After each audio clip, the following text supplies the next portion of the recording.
नमस्कार दोस्तों, मैं पीयूष राठौर एक बार फिर स्वागत करता हूं आपका स्टडी जोन क्लासेस के यूट्यूब चैनल पे। तो दोस्तों, जैसा कि आप थंबनेल में देख रहे हो, आज के सेशन में हम बात करने वाले हैं सब्जेक्ट मशीन डिजाइन की फर्स्ट डेमो क्लास के बारे में।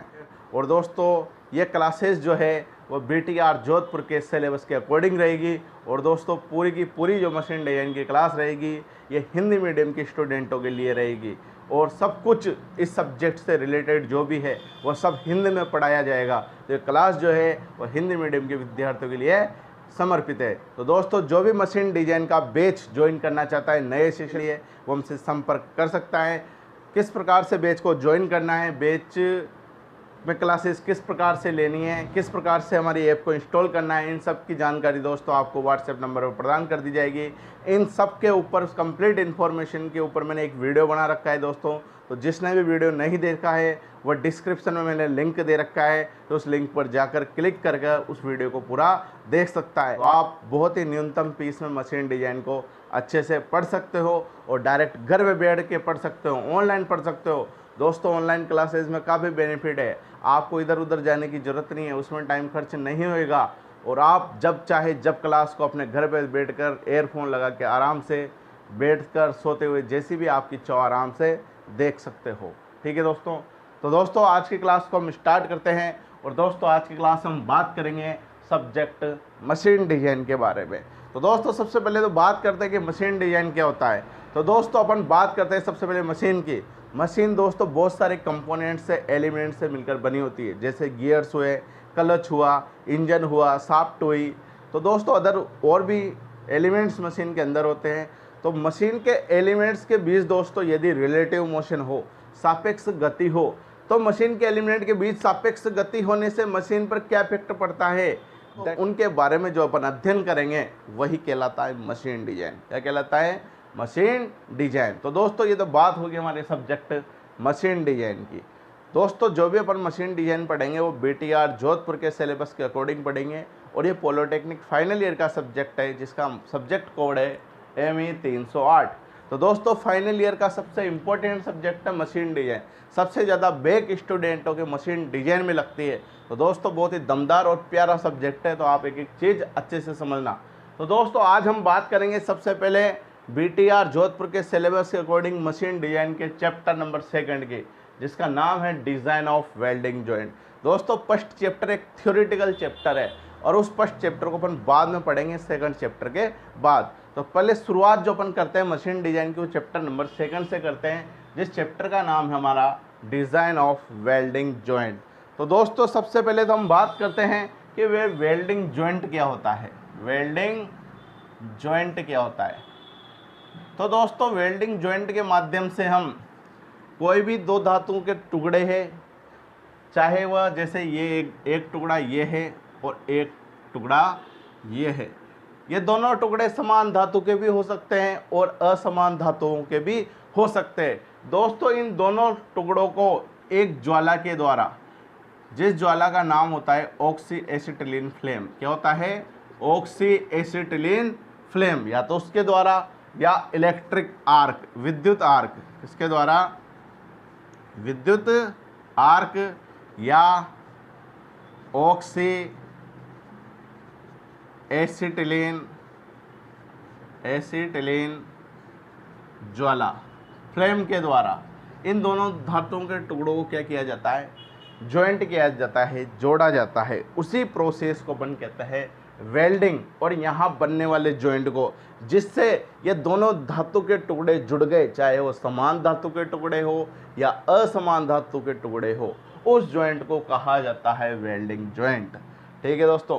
और वेल्डिंग जॉइंट जो होता है ये एक परमानेंट जॉइंट होता है, स्थायी जॉइंट होता है, स्थायी जोड़ होता है। मतलब इसको अपन दोनों धातुओं के टुकड़ों को तोड़कर ही अलग कर सकते हैं, ऐसे ये जॉइंट अलग नहीं होने देगा। तो जो वेल्डिंग जॉइंट है ये एक परमानेंट जॉइंट है, एक स्थायी जॉइंट है, जिसमें दो समान धातुओं के टुकड़ों को या असमान धातुओं के टुकड़ों को, ये दोनों सेम मटेरियल की भी हो सकती है, दोनों अलग अलग मटेरियल की भी हो सकती है, इन दोनों धातुओं के टुकड़ों को विद्युत आर्क, इलेक्ट्रिक आर्क के द्वारा या ऑक्सी एसिटिलीन ज्वाला के द्वारा वेल्ड करके जॉइंट किया जाता है। अब दोस्तों इलेक्ट्रिक आर्क क्या होता है और ऑक्सीडाइज्ड फ्लेम ज्वाला क्या होती है, इनके बारे में आप डिटेल से जो सब्जेक्ट है 209 ME 209 उसमें आप पढ़ चुके हैं वेल्डिंग प्रोसेस के बारे में, तो इसके बारे में आप जानते होंगे दोस्तों। तो दोस्तों ये तो बात होगी हमारी किसके बारे में कि वेल्डिंग जॉइंट क्या होता है और वेल्डिंग प्रोसेस क्या होती है। अब दोस्तों इनकी डिज़ाइन के बारे में अपन डिस्कस करते हैं कि कौन से जॉइंट होते हैं और उनके डिज़ाइन किस प्रकार से की जाती है, कितना फोर्स वो सहन कर सकते हैं। तो दोस्तों इसके बारे में कंप्लीट स्टडी हम इस क्लास में करने वाले हैं। तो दोस्तों अब हम आगे चलते हैं और डिस्कस करते हैं हमारे अगले टॉपिक के बारे में।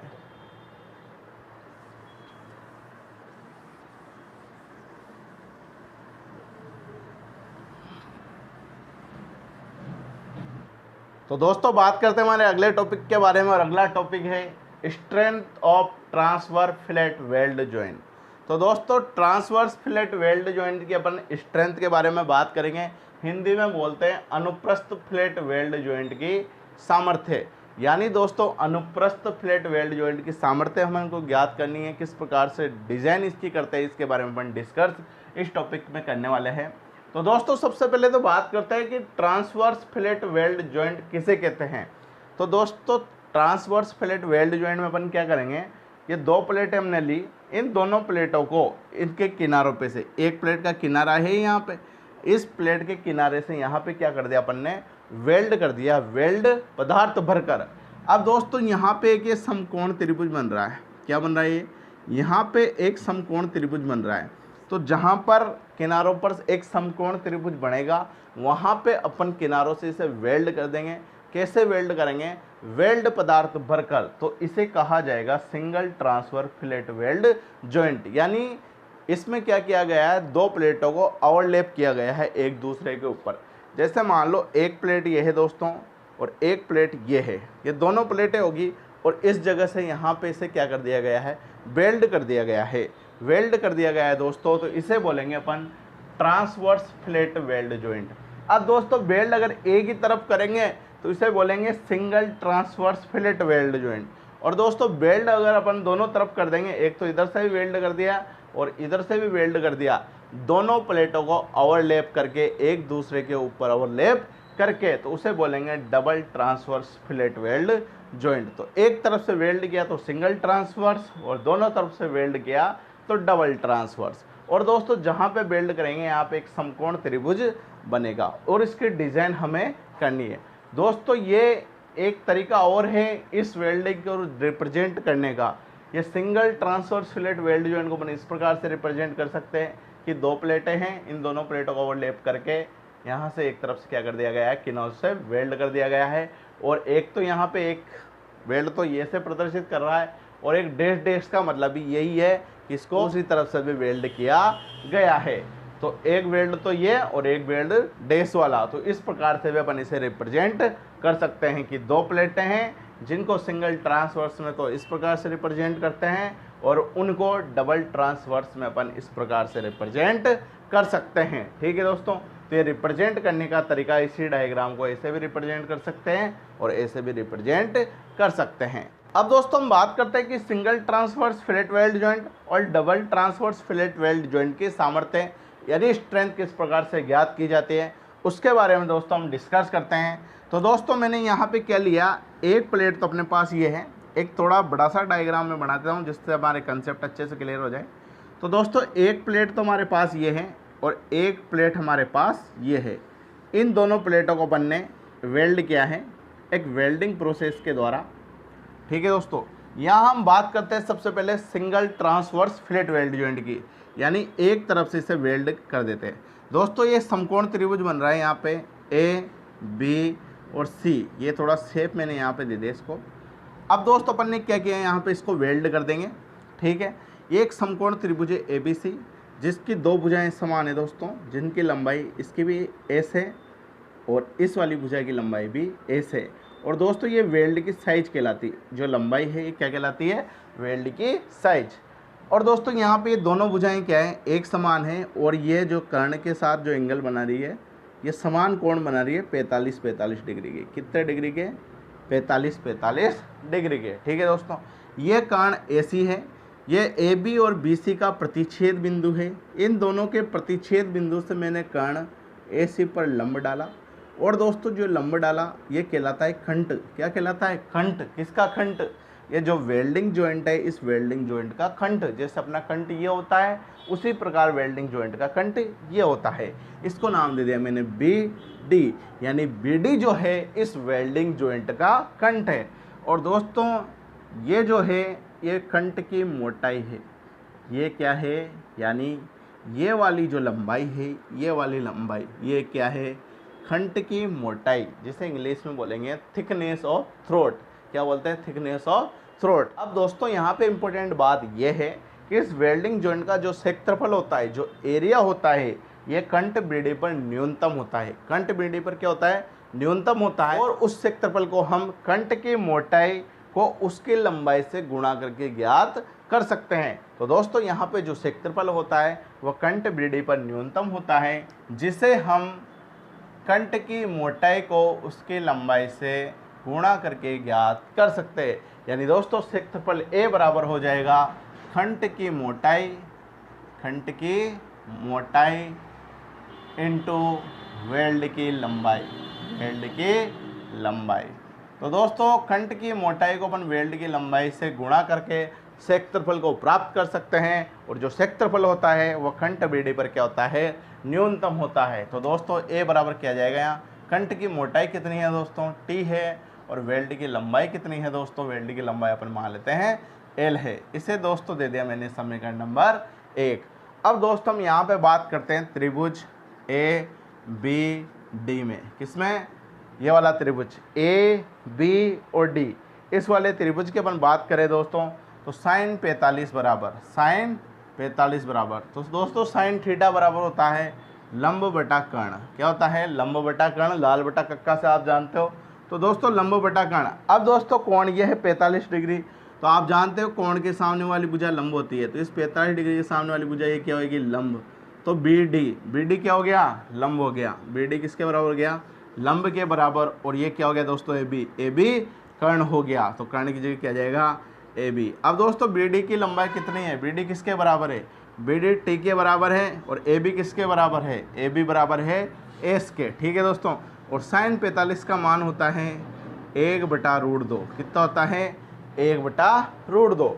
और 1/√2 को दोस्तों 0.707 हम लिख सकते हैं। तो T/S। तो दोस्तों यहाँ से T बराबर किया गया 0.707 इंटू एस। इसको मैंने इधर क्रॉस मल्टीप्लाई कर दिया। इसको दे दिया मैंने समीकरण नंबर 2। एक बार और समझा देता हूँ दोस्तों। साइन 45 बराबर लंब बटा कर्ण। इस कोण के सामने वाली भुजा लंब होगी, तो बी डी क्या हो गया? लंब हो गया। और ये वाली भुजा क्या हो जाएगी? कर्ण हो जाएगी। ए डी क्या हो जाएगा? आधार। तो ए बी कर्ण हो गई।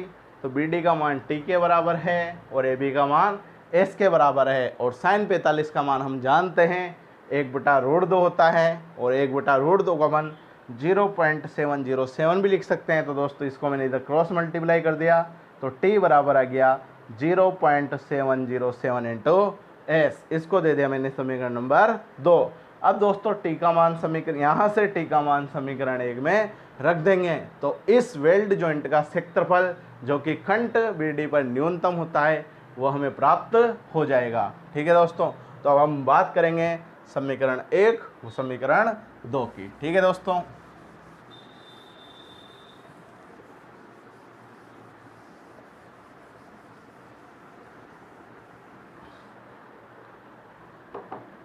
तो यहाँ पर हम इसके बाद यहाँ चलते हैं। यहाँ हम लिख सकते हैं समीकरण 1 व समीकरण 2 से। समीकरण 1 और समीकरण 2 से हम कह सकते हैं दोस्तों ए बराबर क्या आ जाएगा? ए बराबर आ जाएगा टी की जगह मान पुट कर दिया 0.707 इंटू एस इंटू एल का एल। तो क्षेत्रफल का मान क्या आ गया? वेल्ड के क्षेत्रफल का 0.707 एस इंटू एल। इसको दे दिया दोस्तों मैंने समीकरण नंबर 3। ठीक है दोस्तों। अब बात करते हैं इसकी सामर्थ्य के बारे में। ठीक है दोस्तों। यहाँ भी लिखते हैं नोट डाल के एक चीज़, यदि वेल्ड जॉइंट में उत्पन्न तनावी प्रतिबल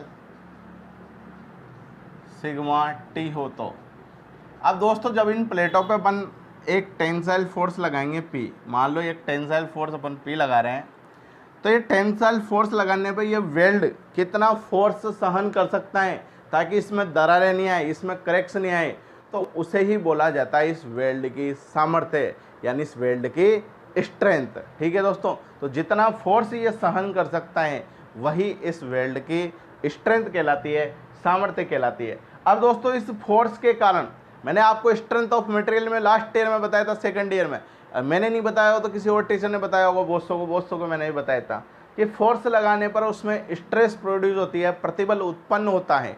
प्रतिबल उत्पन्न होता है तो दोस्तों मान लो इस वेल्ड जॉइंट में जो प्रतिबल उत्पन्न हुआ वो मान लिया अपन ने सिग्मा टी। कितना है? Sigma T. और दोस्तों ये लास्ट ईयर आपने 100 में पढ़ा होगा, स्ट्रेस बराबर होता है फोर्स अपॉन एरिया। क्या होता है? Force upon area. तो दोस्तों यहाँ पे स्ट्रेस कितनी है? यहाँ पे स्ट्रेस है सिग्मा टी, और फोर्स कितना है? फोर्स है पी, और एरिया। तो दोस्तों यहाँ से पी, फोर्स पी बराबर कितना जाएगा?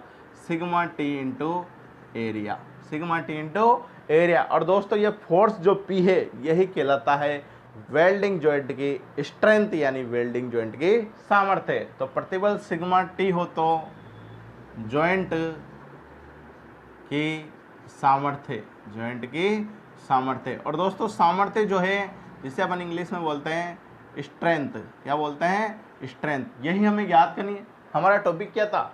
अनुप्रस्थ फ्लैट वेल्ड जॉइंट की सामर्थ्य। अब दोस्तों प्रतिबल सिग्मा टी हो तो जॉइंट की सामर्थ्य इसके बराबर आएगी पी बराबर आ जाएगा sigma T into area. Force बराबर स्ट्रेस इंटू एरिया। और जो फोर्स ये वेल्डिंग जॉइंट सहन करेगा वो फोर्स कहलाएगा इस वेल्डिंग जॉइंट की सामर्थ्य, यानी इस वेल्डिंग जॉइंट की स्ट्रेंथ। ठीक है दोस्तों। अब दोस्तों सिग्मा टी की जगह सिग्मा टी और एरिया का मान अपन समीकरण 3 से पुट कर देंगे, 0.707 इंटू एस इंटू एल। कहाँ से आए? समीकरण 3 से। ठीक है दोस्तों। तो दोस्तों यहाँ से P बराबर अपन ऐसे भी लिख सकते हैं, इन चीज़ को मैं आगे लिख देता हूँ, सिग्मा टी को पीछे लिख देता हूँ, 0.707 into S into L into sigma T. तो दोस्तों ये फॉर्मूला आ गया हमारा किसके लिए? Single transverse fillet weld joint की सामर्थ्य के लिए। दोस्तों बहुत ही इंपॉर्टेंट फॉर्मूला है, न्यूमेरिकल में ये यूज़ होगा। तो single transverse fillet weld joint की सामर्थ्य अपन इस फॉर्मूले के द्वारा ज्ञात कर सकते हैं, जिसमें एस जो है ये वेल्ड की साइज है, और जो एल है वेल्ड की लंबाई है, और सिग्मा टी जो है इस वेल्ड में जो प्रतिबल उत्पन्न हुआ है वह है। ठीक है दोस्तों। अब दोस्तों हम स्टेप नंबर 2 में बात करेंगे double transverse fillet weld joint की सामर्थ्य के बारे में। ठीक है दोस्तों। तो अब हम बात करते हैं केस 2 में double transverse fillet weld joint की स्ट्रेंथ के बारे में।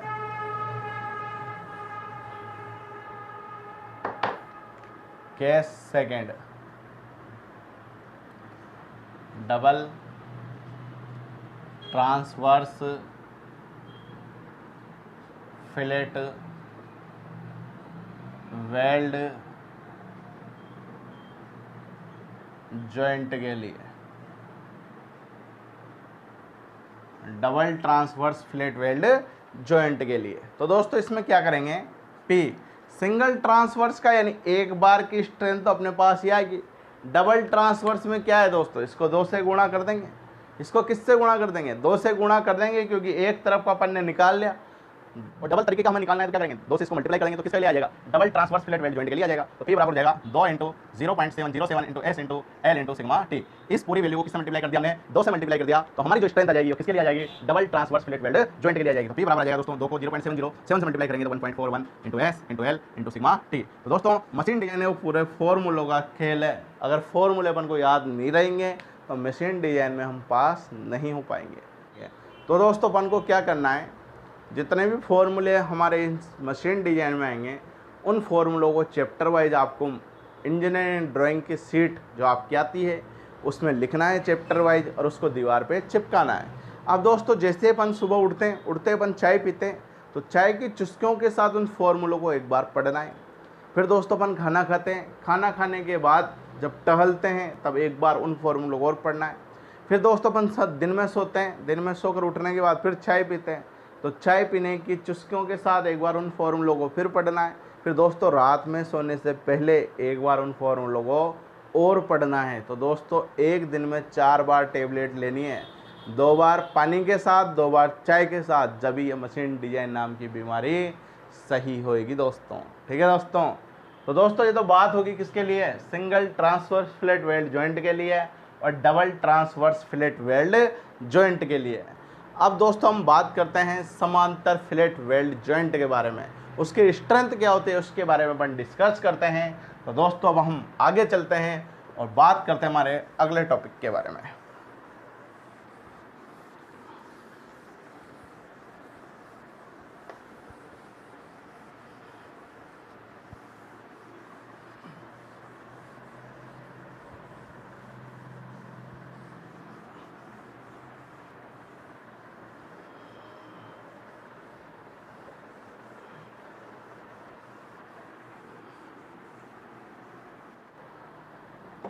तो दोस्तों जो हमारा अगला टॉपिक है वह है स्ट्रेंथ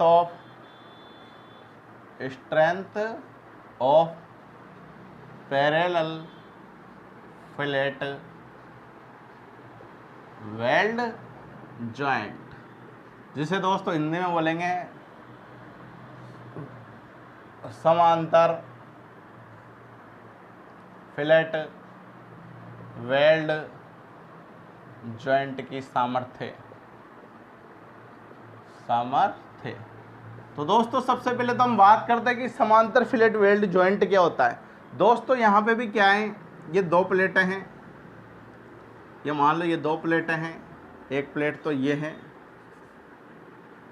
ये वाली, और एक प्लेट दोस्तों ये वाली है।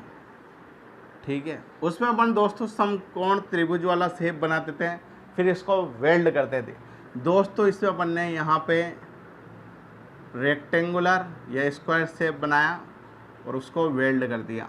ठीक है, तो इसे बोलेंगे अपन पैरेलल फिलेट वेल्ड जॉइंट, समांतर फिलेट वेल्ड जॉइंट। ठीक है दोस्तों, ये सिंगल ट्रांसवर्स भी हो सकता है, सिंगल टाइप का भी हो सकता है, सिंगल पैरेलल और double parallel fillet weld joint भी हो सकता है। ठीक है दोस्तों, ये है अपना डबल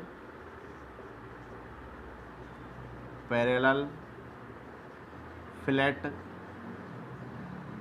वेल्ड जॉइंट। ठीक है दोस्तों इसको रिप्रेजेंट करने का तरीका एक ये भी है,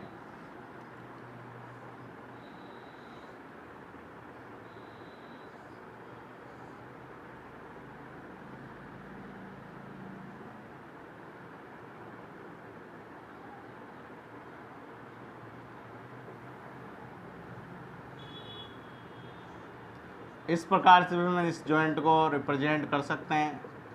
ठीक है दोस्तों, ये टेंसाइल फोर्स P इन प्लेटों पे लग रहा है, ये फोर्स P, ये फोर्स P। ये double parallel fillet weld joint है दोस्तों, इसमें दोनों प्लेटों को दोनों तरफ से वेल्ड किया जाता है, दोनों किनारों से वेल्ड किया जाता है। यदि एक ही किनारे से अपन वेल्ड करेंगे तो हो जाएगा single parallel fillet weld joint, और दोनों किनारों से अपन इसको वेल्ड करेंगे तो वो हो जाएगा double parallel fillet weld joint. ठीक है दोस्तों, अब दोस्तों double parallel fillet weld joint में क्या डिफरेंस है उसके बारे में अपन डिस्कस करते हैं। तो दोस्तों इसमें जो फोर्स लगता है प्लेटों पर वह उसकी अक्ष के समांतर लगता है। किसकी अक्ष के? प्लेट के अक्ष के समांतर लगता है। और जब भी कोई फोर्स अक्ष के समांतर लगता है तो जो स्ट्रेस प्रोड्यूस होती है, जो प्रतिबल उसके अंदर उत्पन्न होता है दोस्तों, वह कर्तन प्रतिबल उत्पन्न होता है। ये आप last year strength of material में पढ़ चुके हैं कि किसी भी बीम के या किसी भी छड़ के समांतर अपन कोई बल लगाते हैं उसके अक्ष के, तो वहाँ पे जो प्रतिबल उत्पन्न होता है वो कर्तन प्रतिबल उत्पन्न होता है। तो दोस्तों यहाँ पर बस इतना सा ही अंतर है, यहाँ पे तनावी प्रतिबल के स्थान पे इसके पहले जो अपन ने सिंगल ट्रांसवर्स और डबल ट्रांसवर्स पढ़ा था, वहाँ पर जो प्रतिबल उत्पन्न हो रहा था वह तनावी प्रतिबल उत्पन्न हो रहा था सिग्मा टी, और यहाँ पर जो प्रतिबल उत्पन्न होगा दोस्तों वह कर्तन प्रतिबल उत्पन्न होगा, यानी शेयर स्ट्रेस उत्पन्न होगा। तो दोस्तों स्टेप फर्स्ट यानी केस फर्स्ट में अपन बात करते हैं सबसे पहले तो single parallel fillet weld joint के लिए, वेल्ड जॉइंट के लिए यानी दोस्तों एकल